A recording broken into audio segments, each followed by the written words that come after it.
तो नेक्स्ट है challenges of a computer security. Computer and network security is both fascinating and complex. Some of the reason below. Security is not as simple as it is might first appear to novice. The requirements seem to be straightforward. Indeed, most of the major requirement for security services can be given self-explanatory one-word label: confidentiality, authentication, non-repudiation, or integrity. But the mechanism used to meet those requirements can be quite complex, and understanding them may involve rather subtle reasoning.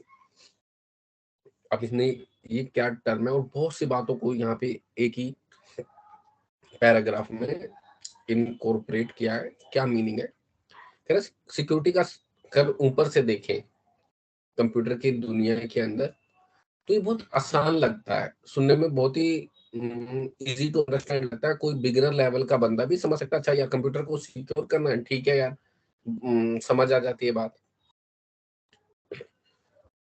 Target क्या होगा? या target बिल्कुल होगा कि कुछ जो basic term होते हैं कि यार आपका ऑथेंटिकेशन बना रहना चाहिए, मैसेज सीक्रेट बना रहना चाहिए, कॉन्फिडेंशियलिटी रूल लूज नहीं होना चाहिए, डाटा की इंटीग्रिटी मेंटेन रहना चाहिए, जो डाटा एक्स साइड से भेजा गया वही वाई साइड पे रिसीव होना चाहिए. अगर हमें इस क्रिप्टोग्राफी या कंप्यूटर सिस्टम के बारे में कुछ भी आइडिया नहीं है तो even a simple layman person can understand the concept. यहाँ तक तो बेसिक बातें बिल्कुल कॉमन थी, बट इसकी इम्प्लीमेंटेशन, अब जैसे ये कहा गया कि यार सिक्योरिटी देना है, ठीक है यार, चैनल को सिक्योर करना है, बट हाउ टू सिक्योर दो चैनल, और उसके लिए क्या मैकेनिज्म यूज करना है, क्या टूल्स एंड टेक्निक यूज करना है, और वो कैसे कैसे उस चीज को इम्प्लीमेंट कर रहे हैं. This require even quite complexity. ये चीज एक टेक्निकली में भी हाई लेवल टेक्निकल टास्क है. Even some good understanding of a computer science person can't able to understand them. This is the main and proper power of this security system. Now, in a developing a particular security mechanism or algorithm, one must always consider potential attack on those security features. In many cases, successful attacks are designed by looking at the problem in completely different way, therefore exploiting an unexpected weakness in the mechanism. ये एक बहुत ही general aspect है actual में कि आप किसी भी system के लूप होल का एडवांटेज लगा उठाना चाहते हैं तो आप हमेशा उसके लूप होल को चेक करें. हाँ. तो यार यहाँ कंसर्न क्या था कि हर एक सिस्टम के अंदर, चाहे कोई भी सिस्टम कैसे भी कितना भी स्ट्रॉन्ग क्यों ना बनाया जाए, उसके अंदर कुछ ऐसे मैकेनिज्म होते हैं जहां से आप लूप होल का एडवांटेज ले सकते हैं, और जनरली अटैकर उन्हीं वीक पॉइंट को कंसीडर करते हैं. तो इसका खास ध्यान रखना है कि कहाँ कहाँ आपके सिस्टम, अब चाहे आप कितना भी अच्छा सिस्टम बनाएं, there must be some weakness in the mechanism. ठीक है, सम वीकनेस तो जरूर होगी और उसी वीकनेस का एडवांटेज लिया जाता है. इसलिए कंप्यूटर साइंस की दुनिया में कहा जाता है चाहे आपने कितना अच्छा सिक्योरिटी लगा रखा हो, फायरवॉल लगा रखा हो, एंटीवायरस मालवेयर डिटेक्टर लगा रखे हो, आप कोई ना कोई ऐसा क्लू जरूर छोड़ेंगे जिसकी वजह से आपकी सिक्योरिटी पे इफेक्ट आ जाए.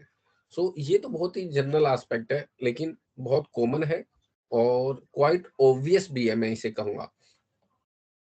Now because of point two, because of this reason the procedure used to provide a particular service are often counterintuitive.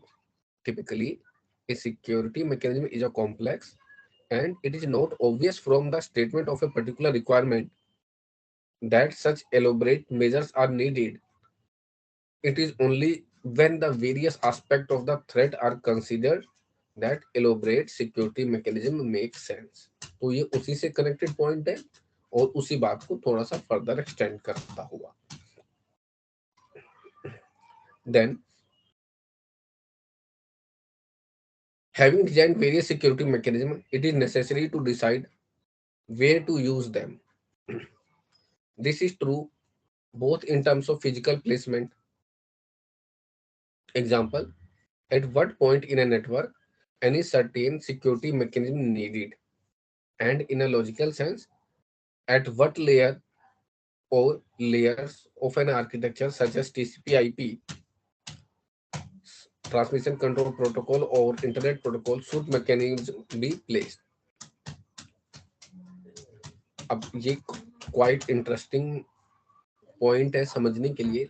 देखिए, आपको नेटवर्क आर्किटेक्चर का, जिसमें नेटवर्क लेयर्स होती हैं, different different architecture OSI layers होती हैं, उनके अंदर डिफरेंट डिफरेंट लेयर्स होती है। हमने पढ़ा होगा कंप्यूटर नेटवर्क के अंदर, ये पढ़ा होगा, समझा होगा। TCP/IP मॉडल होता है, उसके अंदर डिफरेंट डिफरेंट लेयर होती है। अब मान लीजिए मुझे किसी टाइप की सिक्योरिटी प्रोवाइड करनी है। अगर मुझे किसी टाइप की सिक्योरिटी प्रोवाइड करनी है, तो मुझे ये अवेयर होना पड़ेगा कि कौन सा लेयर किस टाइप की सिक्योरिटी को प्रोवाइड करने के लिए ज्यादा मीनिंगफुल है, मुझे उसे कहाँ इंप्लीमेंट करना चाहिए। अब एग्जांपल के तौर पे मान लीजिए कोई प्रोटोकॉल है, ठीक है, मान लीजिए इंटरनेट प्रोटोकॉल है, तो मैं इसे किस लेयर पे वर्क कर रहा हूँ। क्या ये सेशन लेयर पे वर्क करेगा? डेफिनेटली नहीं वर्क करेगा। तो जिस लेयर पे वर्क करेगा उस पे ही इसकी इम्प्लीमेंटेशन एक मीनिंगफुल है, ताकि हम उसके एडवांटेज को गेन कर सकें उस पर्पस से। Then security mechanism typically involve more than a particular algorithm or a protocol. They also require that participant be in a possession of some secret information, which raises question about the creation, distribution, and the protection of that secret information. There also may be a reliance on communication protocol whose behavior may be complicate the task of developing the security mechanism. For example, if the proper functioning of the security mechanism require setting time limit on the transit time of a message from sender to receiver, then any protocol or network that introduced variable unpredictable delay may render such time limit meaningless. अब यहाँ पे क्या point है, देखिए इसने कहा कि सिर्फ एल्गोरिथम या अच्छा प्रोटोकॉल लगा लेना ही काफी नहीं है। आपको और भी इंफॉर्मेशन ऐसी होती है जिसके पार्ट को आपको ध्यान देना है। फॉर एग्जांपल, आपको एनक्रिप्शन की को भी सिक्योर करना है। अब जो एनक्रिप्शन की होती है उसको आपको ये ध्यान देना है वो कैसे क्रिएट की गई है, आपको ये ध्यान देना है कि वो कैसे डिस्ट्रीब्यूट की जाएगी। मतलब सेंडर से रिसीवर तक अगर आपको की शेयर करनी है तो उसको भी आप कैसे शेयर करेंगे, और उसको आप शेयर करते टाइम आप कैसे प्रोटेक्ट कर रहे हैं। तो ये प्रॉपर फंक्शनिंग आपको हमेशा टेक केयर करनी है। If the proper functioning of the security mechanism requires setting time limit of the transit time of a message from sender to receiver, then any protocol or network that introduce variable or unpredictable delay may render such time limit is a meaningless. अगर मानते हैं हम A से B को कोई message भेजते हैं और ये टाइम लिमिट मैसेज है, फॉर एग्जांपल टाइम लिमिट का मतलब है कि मैसेज A से जब निकलेगा, A के पास से जब निकलेगा तो विद इन 5 मिनट के अंदर इसे बी तक पहुंच जाना है। लेकिन आपका जो नेटवर्क है, आपने जो बीच में मीडियम लगाया है, उसकी वजह से, आपका कम्युनिकेशन चैनल की वजह से वो मैसेज डिले करता है, अपने टाइम पे नहीं पहुंचता। तो एक्चुअली में वो मीनिंगलेस हो के पूरी बात ही मीनिंगलेस हो जाएगी कि सारा मैकेनिज्म ही खराब हो गया अनटिल अनलेस आपका मैसेज डिलीवर नहीं हो पाया। तो नेक्स्ट पॉइंट डिस्कस करते हैं। फॉर नेक्स्ट पॉइंट है computer and network security is essential. A battle of this wits between perpetrator who try to find the holes, and the designer or administrator who try to close them. The great advantage that the attacker has is that he or she need only find a single weakness, while the designer must find the eliminate all the weakness to achieve the perfect security. अब ये बहुत ही basic point है actual में, अगर आप इसे lemon term में समझेंगे।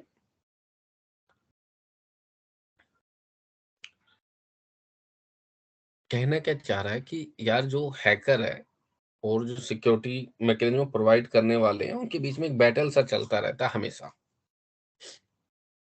जो सिक्योरिटी प्रोवाइड करने वाले हैं वो हमेशा ये टारगेट करते हैं कि सिस्टम को सिक्योर किया जाए। अटैकर क्या कोशिश करता है कि सिस्टम को हैक किया जाए। तो ऑब्वियस सी बात है, दोनों का गोल एकदम अपोजिट है, और डेफिनेटली अपोजिट है, एक तो एक दूसरे के अगेंस्ट में ही काम करेंगे।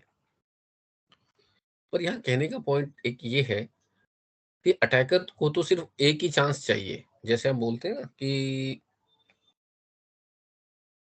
फॉर एग्जांपल कोई किलर है, if he want to kill someone, तो बचाने के लिए तो आपको हर कोशिश करनी है, बट किलर को ओनली एक ही चांस चाहिए। If he succeed then game over.